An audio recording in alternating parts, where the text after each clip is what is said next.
మా ఈరోజు ఏం చేస్తున్నావు? వైట్ రైస్ టమాటా చట్నీ తెలంగాణ స్టైల్లో. టమాటా చట్నీ కోసం నేను ముందుగా అన్నీ రెడీ చేసి పెట్టుకున్నాను. ఇప్పుడు చేసే ప్రాసెస్ని చూపిస్తాను. బోలెం పొయ్యి మీద పెట్టుకొని ఒక చెంచా నూనె వేసుకుందాం. నూనె కాగింది. ఇప్పుడు పచ్చిమిర్చి వేసుకుందాం. పచ్చిమిర్చి కొంచెం వేగాక టమాటా వేసుకుందాం. ఇప్పుడు కొంచెం కలుపుకొని మూత పెట్టుకుందాం.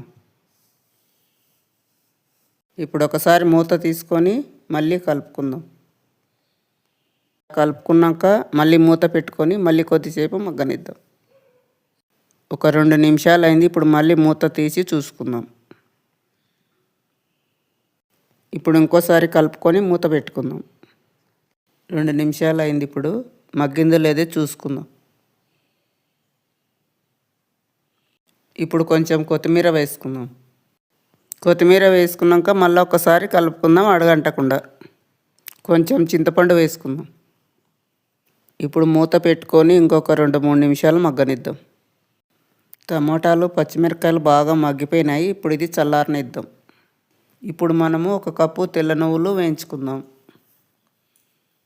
చట్నీలో వేయడానికి. ఇప్పుడు చట్నీ మిక్సీ పట్టుకుందాం. ముందు నువ్వులు చిన్న గిన్నెలో మిక్సీ వేసుకుంటున్నాను. ఇప్పుడు మిక్సీ గిన్నెలోకి పచ్చిమిరపకాయలు, ఎల్లిపాయలు, తగినంత ఉప్పు వేసుకుందాం. ఇప్పుడు ఒకసారి మిక్సీ తిప్పుకుందాం. ఇప్పుడు ముందుగా నువ్వులు మిక్సీ పట్టి పెట్టుకున్నాం కదా, వేసుకుందాం.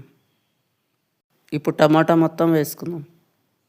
ఇక్కడ ఎక్కువ ఉంది కాబట్టి నేను 2 సార్లు మిక్సీ వేసుకున్నాను.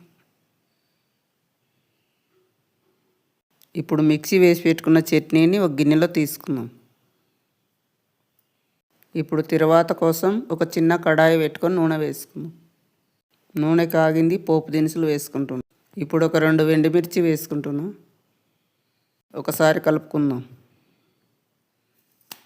ఇప్పుడు కొంచెం కరివేపాకు వేసుకుందాం. తిరువాతలకి కొంచెం పసుపు వేసుకుందాం. ఇప్పుడు చట్నీని తిరువాతలకి వేసి కలుపుకుందాం బాగా. అంతే, మన తెలంగాణ స్టైల్ టమాటా చట్నీ రెడీ అయిపోయింది. ఇప్పుడు నేను టేస్ట్ చేసి చెప్తాను. వేడివేడి అన్నం టమాటా చట్నీ వేసుకున్నాం. కలుపుకునేటప్పుడు కొంచెం చట్నీ ఎక్కువగా కలుపుకోండి. తింటుంటే సూపర్ టేస్ట్గా ఉంటుంది. థ్యాంక్ యూ అందరికీ. సబ్స్క్రైబ్ చేసుకోండి.